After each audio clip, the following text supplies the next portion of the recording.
now. Good morning. Happy Tuesday. I told you I like the happy. It's very nice. I'll get tired of it in a little bit, but for now it's Happy Tuesday.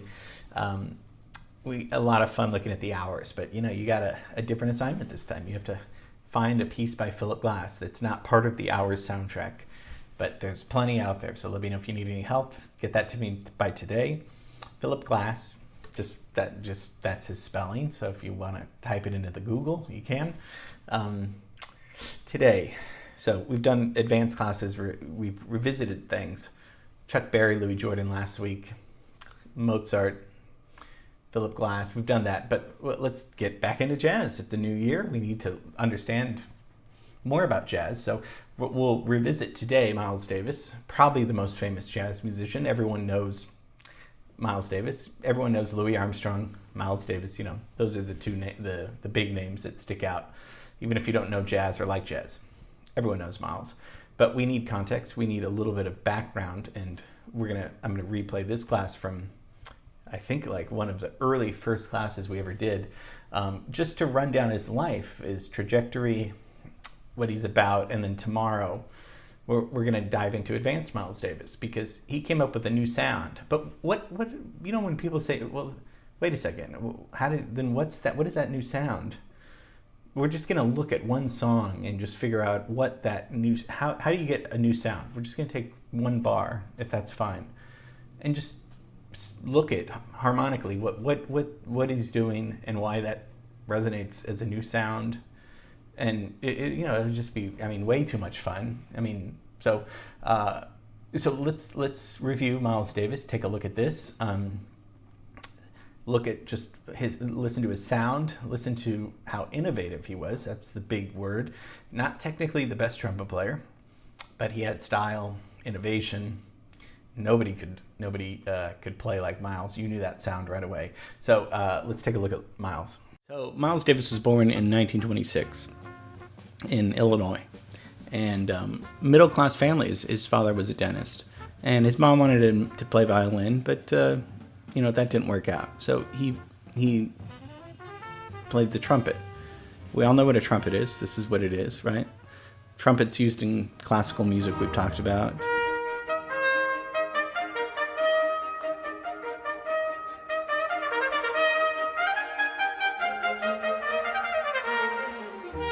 And also, obviously, in Dixieland with Louis Armstrong.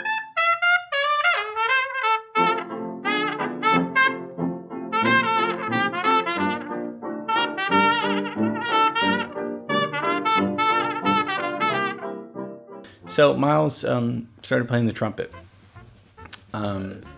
He went to Juilliard School of Music. We talked about Juilliard. We talked about how the composer Philip Glass went to Juilliard, one of the most famous institutions of still thriving today. They have jazz now, but back then in the 40s or so, it was jazz was still really new. So it was all classical. And that's kind of why Philip Glass was also not very happy at Juilliard, because it wasn't, and he's another example, but we won't go into him because we already did, of somebody not feeling comfortable in their skin, in their style, not finding their voice, right? So Miles goes to this classical college and gets in, which is great. It's one of the hardest places to get into. Still, it's amazing. He goes there, learns classical, music, but it drops out. It's not really him. So, also because he met somebody kind of important, Charlie Parker, who we talked about, who played in Inglewood. Remember? Okay. So he meets, and starts playing with the founder of bebop music, and we've talked about bebop, the elements of bebop music.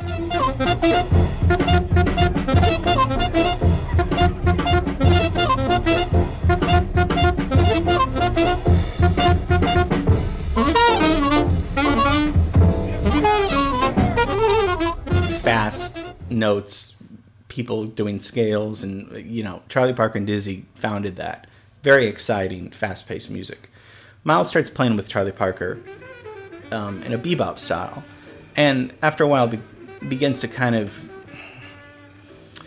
and I don't know, this would be a good question. I don't know if he thought that he couldn't keep up, or if he wasn't interested, or both. And I don't mean keep up because he wasn't good enough, but was it his true sound that he wanted? Did he have something in mind that maybe I'll create my own style?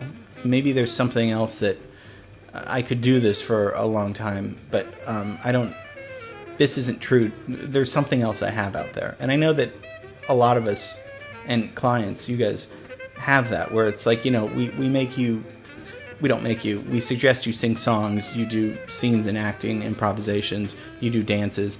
And if you don't want to do it, we're usually okay, especially if you're like, I want to do this. And then we see how passionate and good you are at doing something original. Because we always promote originality, right? We're all a family at PASW, but we also really enjoy and give you guys the freedom, I hope you feel that, to do what you want to do. Now, that doesn't mean it's free time and you can do whatever you want to do. It means that you can do something that you feel that you've worked on, that there's a craft at home, right? We always tell you that when you come, you should come to, you rehearse at home.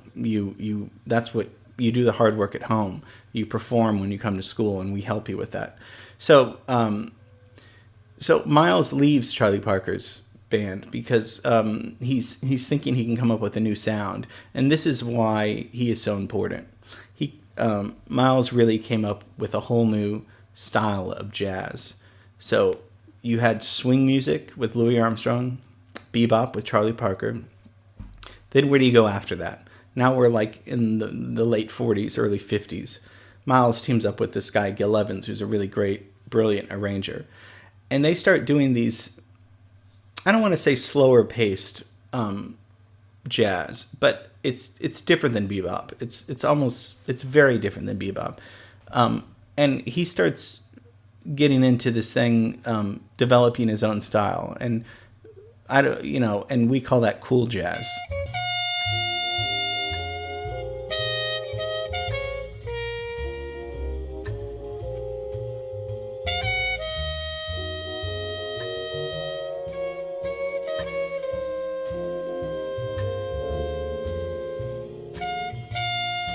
Milder, more relaxed, more of a minimalist approach.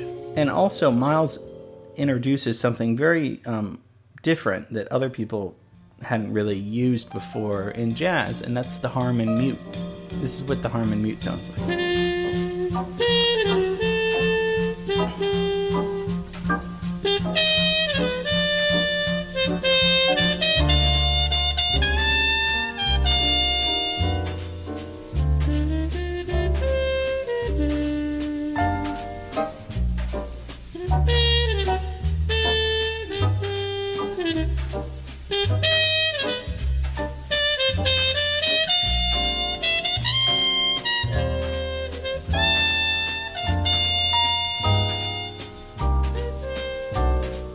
So do you see the difference of bebop and swing and how different Miles' music is? It's a world of difference. It's still under the umbrella of jazz, but he created this whole sound because he had a vision. He was innovative. That's part of why he was so famous. And he was sloppy sometimes in his playing. If he took a solo, he would fluff and it would be sloppy. But for some reason, that was part of the style of music. That was okay. That wasn't. He wasn't like I'm gonna be the best trumpet player in the world. That's kind of a ridiculous goal, right? Who cares? There is no best or whatever. So he wasn't the most technically amazing trumpet player. He couldn't do certain things. I don't think he could. Maybe he could, but certain trumpet concertos that were technically super advanced. I think maybe he could. I don't think he was interested in doing that. He wanted to do his own thing. He had his own voice. He had his own vision. And of course, nobody knew Miles Davis was going to be famous, not even Miles, but he was going to be different. He was going to do his own thing. We might do several sections of Miles because he's just way too important. And I don't even want to get into the later Miles because he was asked, by somebody, why do you think you're so important? He said, well, I changed music 5 or 6 times. Changed music, not even jazz, but music 5 or 6 times. We won't get into 5 or 6 times because there's just too many times. But I do want to focus on the early Miles, the transition from bebop to cool jazz, because there's very, very important music that comes out that people still listen to today.